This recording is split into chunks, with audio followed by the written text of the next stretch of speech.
Everybody, welcome into this episode of the UAC podcast, Best Practices. And one of our co-chair actually at UAC, Dr. Stephen Franson's on this episode. He's going to be going into depth about really the two halves of a practice that most people don't think about. There's the clinical half and there's the business half. And this is a really good conversation to start to tease those out in your mind. Also want to give an acknowledgement to our sponsor for this podcast, which is Aspen Laser. Is your current laser not delivering the results you want? Aspen Laser and Theralite invite you to a complimentary, no-risk demo day. Bring 10 to 15 of your toughest cases and see the difference for yourself. If you're not impressed, they'll pay you $500. To schedule, contact Mark Murdoch at 214-641-1827. And this message is facilitated by UAC and brought to you by Aspen Laser and Theralite. They're a great product, and really, they bring in your 10 toughest cases and they'll come treat them. And if you're not wowed, they give you money. So it's a great way to learn about their product. Thank you for their sponsorship. Let's jump into the episode. Hey everyone, welcome to the UAC Best Practices podcast. We hope the UAC Best Practice podcast, we have a member from UAC here that shares a best practice, and hopefully you take a little nugget, a little something that you can apply, whether it's your practice or your other businesses or life in general, and make an immediate impact in your life. Here at my co-host, Dr. Alan Miner, who's going to kick us off. Brother Matt. Thanks, Brian. Good to be here today with one of my best friends in the world, Dr. Stephen Franson, who the three of us are a little less than half of the crew that are the board that run UAC. And I think that's one of the geniuses about UAC is it's not a person-led thing, it's a board-run thing. And so it makes this group so unique. And, Stephen and the Remarkable Practice TRP are also success partners of ours. But more importantly, Stephen's a really interesting guy to talk to. You talk to, we have a lot of coaches in the room, but Stephen's always had a unique niche of really, I think the strength of his program is helping chiropractors to build lifetime value with their clients. So they have what he'd call today a stick rate, but people stick around longer, higher lifetime value.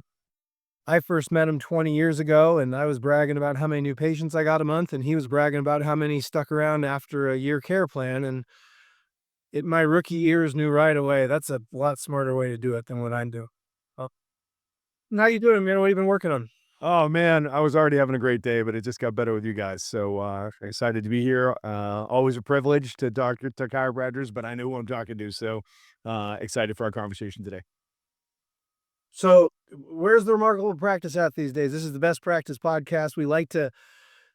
This is really more not for our UAC members, but all the other chiropractors wondering, what is this UAC group? So you have the unique lens of looking in many hundreds of practices, seeing what's working on systems, on marketing, on care plans, you really do have a very intimate and unique look. And I'll brag on, many of your clients are multi-7-figure practices, or they weren't, and they came to you guys and became that. So you always have a unique lens on what's going around the profession. We're in early 2026. I'd say marketing's changing more than ever. Care plans, AI. Where do you want to take it, man? What's the best practice you're seeing across the horn right now? Yeah, so I think the lens I'll lay over the conversation today is just the distinction between the practice and the business. So I think that's what's got me energized right now. It's certainly what we're focused on. It's always been the DNA of the Remarkable Practice as a group, was to recognize there's a difference between there's the practice side and then there's the business side.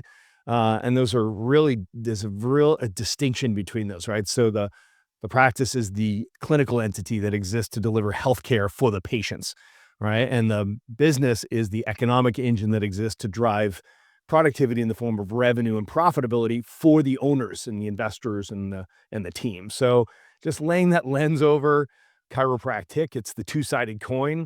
It's really, it's got me excited because I think the narrative is resonating and people are like, yeah, actually, now that you say it, those are two entirely different things, which, really calls for two identities.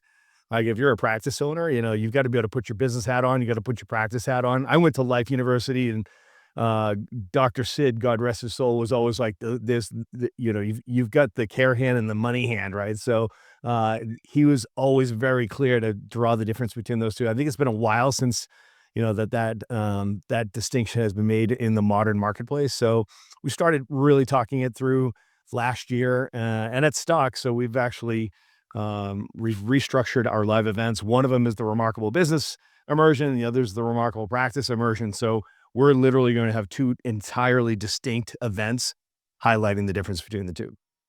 Yeah, yeah, it sounds obvious. I've never distinguished those. It's practice. But you're right. Half of the conversations are over here about the technical, clinical side of it, and half of them are in very patient forward. And I've actually watched and wondered, I'm just thinking out loud, there's a lot of influencers in the chiropractic space who still practice, and they're promoting, doing different things in chiropractic, building businesses, coaching groups, a personality online. We've got some of those people doing that well in UAC. But I always wondered inherently, I wonder what their patients think of that. And then I don't have an answer for that, but it's sort of that distinction you're saying is that I think innately we all know there's a clinical hat that you are with your patients, but there is this business side. And I always wondered, how do you speak into the business side on a social media platform? I'm not asking you to answer that, but it's just an obvious thing you're delineating here, and you've separated out within your program that I think a lot of us don't think about separately. Yeah, I mean, I think you'd really have to be mission forward with your patients. They'd have to get the fact that you're on a mission, and if they are your patients or in your community, they probably appreciate that you actually have a business acumen as well, like the business sense.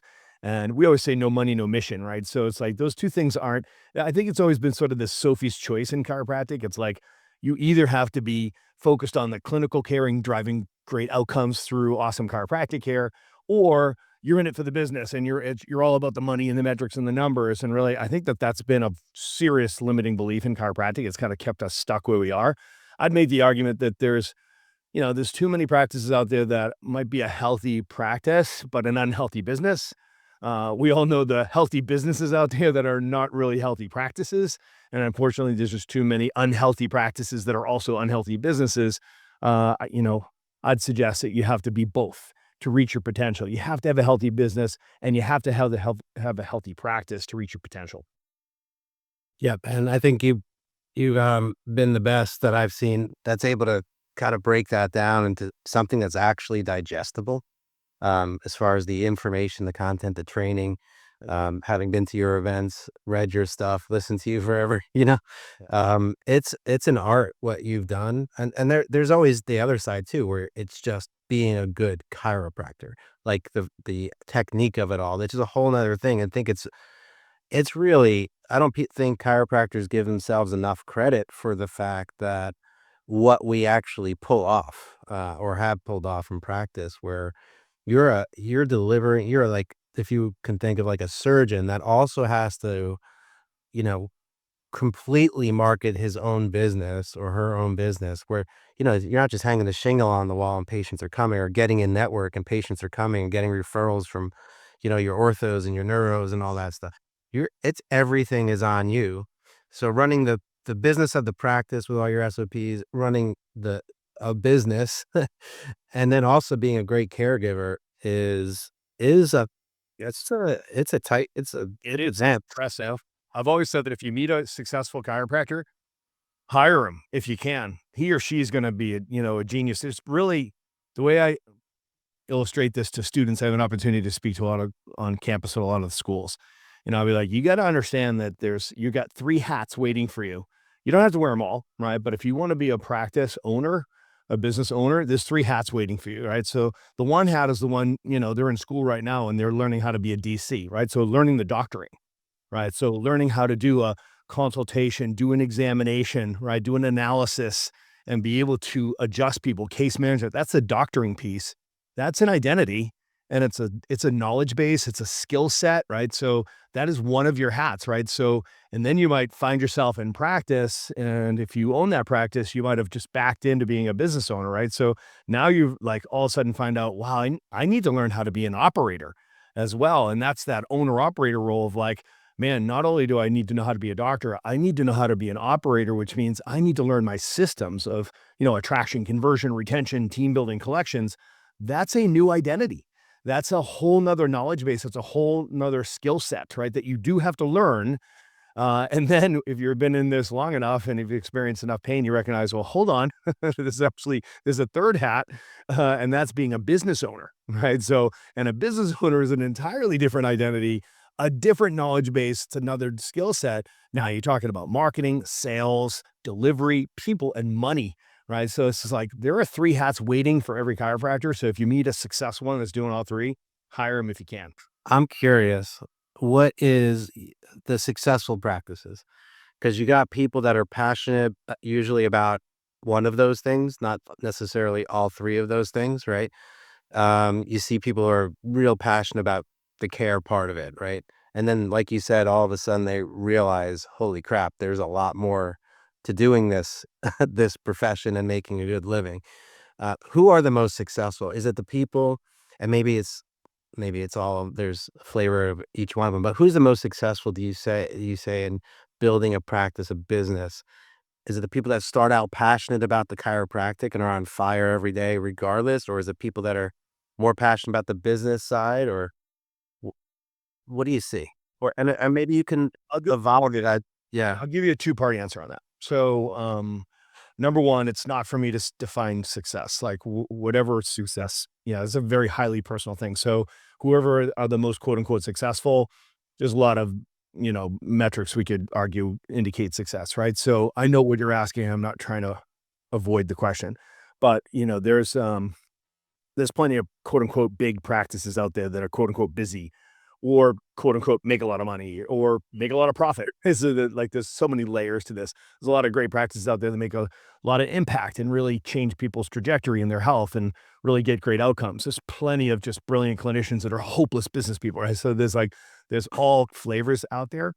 Um, I'm going to quote my good friend, Dr. Alan Miner, who once said that the best teams in the world are diverse, right? So here's the pressure release valve is I like to teach that you don't have to be awesome at everything. You have to build a team that's awesome at everything.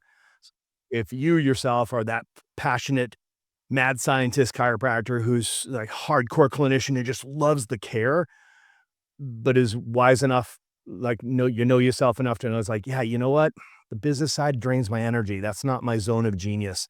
You either have to smartly marry somebody who really that is their zone, or you're gonna have to hire them in, right? So, and to understand that is like you need to know what your genius is. God only makes geniuses. So it's like, what are you wicked good at?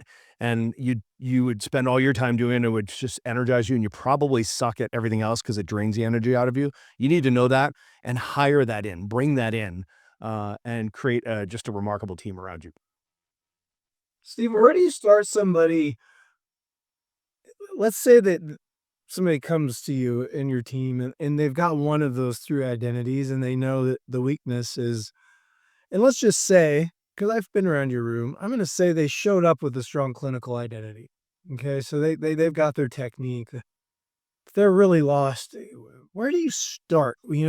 I've heard that echoed through your CEO program as well, which I think you guys are maybe best known for is how do you, if you want to own a practice and elevate yourself out of the practice so it's truly a business, I don't think there's probably a better master's degree than what you guys offer over at TRP for doing that.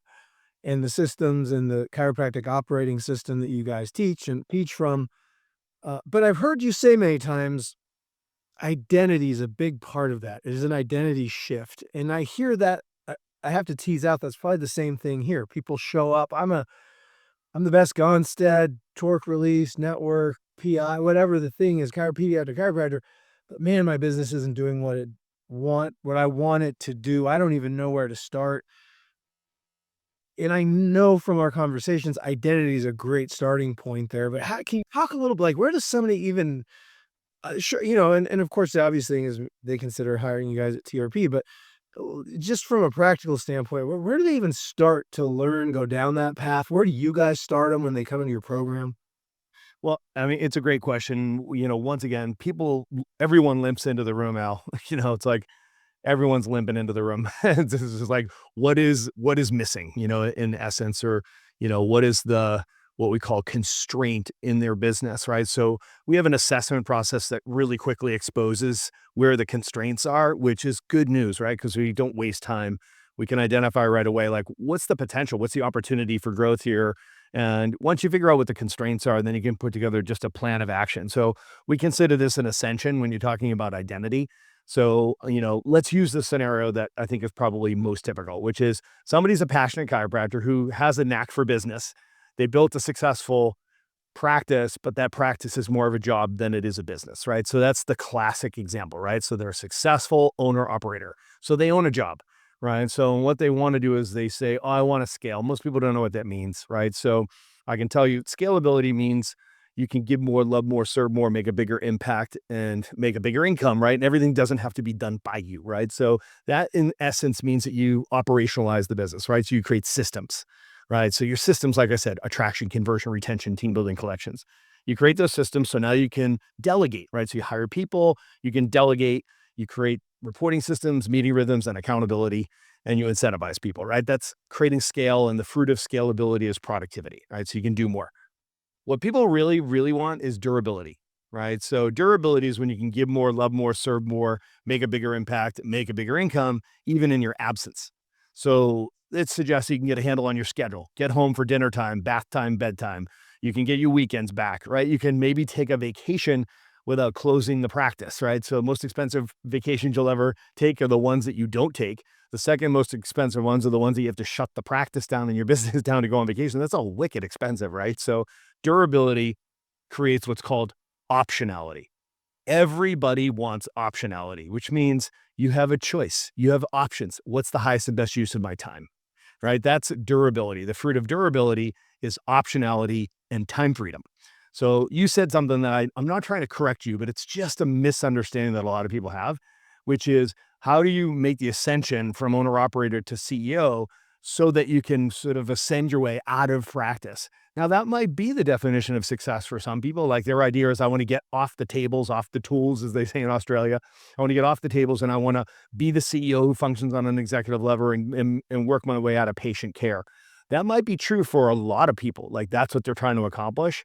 But that was never true for me. I never gave up clinical care, right? So that was always one of the things I held on to because it energized me for everything else. So I don't want people to think that, oh, I don't want to give up clinical care and become a CEO.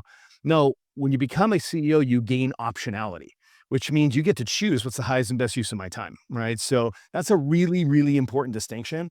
And it's what people want. We want a choice.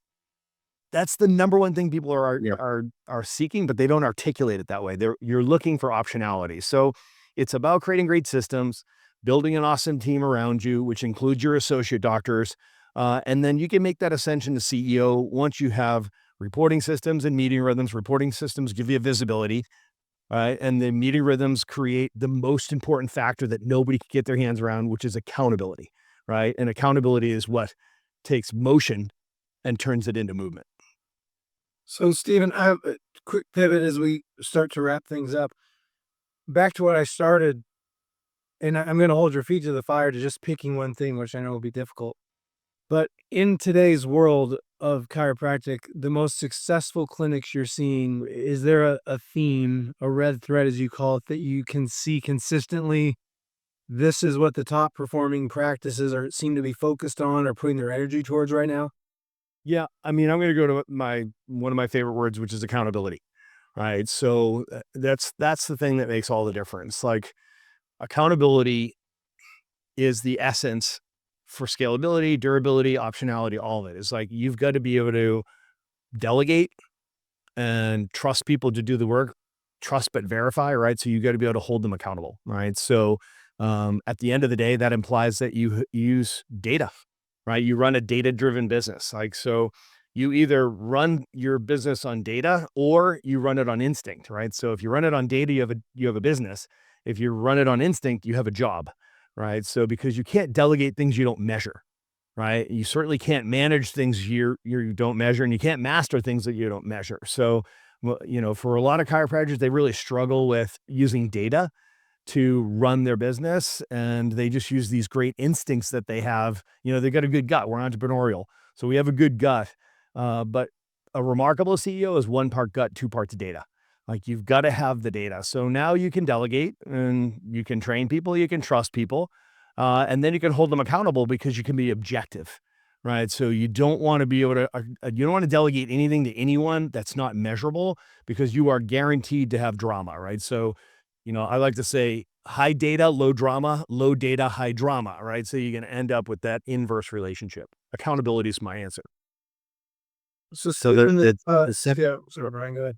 yeah. So you basically you led this off with there's two main things. The technician side aside, the technique aside, and chiropassion aside, that there's the practice and the business. So how do you kind of really chunk that down to help people understand the difference, the subtlety, yet huge difference between the two? Well, You know, I'll reiterate that the practice is the clinical entity that exists to deliver healthcare.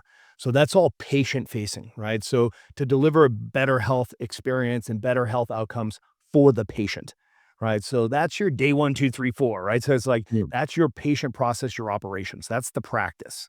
And it has its own set of data and metrics, right? And then you have the business, which is the economic engine, right? So it's understanding the economics of the practice, right? So there is a difference between attraction and marketing, right? So it's two sides of the same coin, but it's a different data set, right? There's a difference between how many internal new patient leads do we get? How many external new patient leads did we get? What was our day one show rate, right? What was our conversion rate? You want to start talking about, well, let's talk about the economics of it. Well, let's talk about cost per lead. Let's talk cost to acquire a customer. Let's talk about LTV, so lifetime value. Now we have CAC to LTV ratios.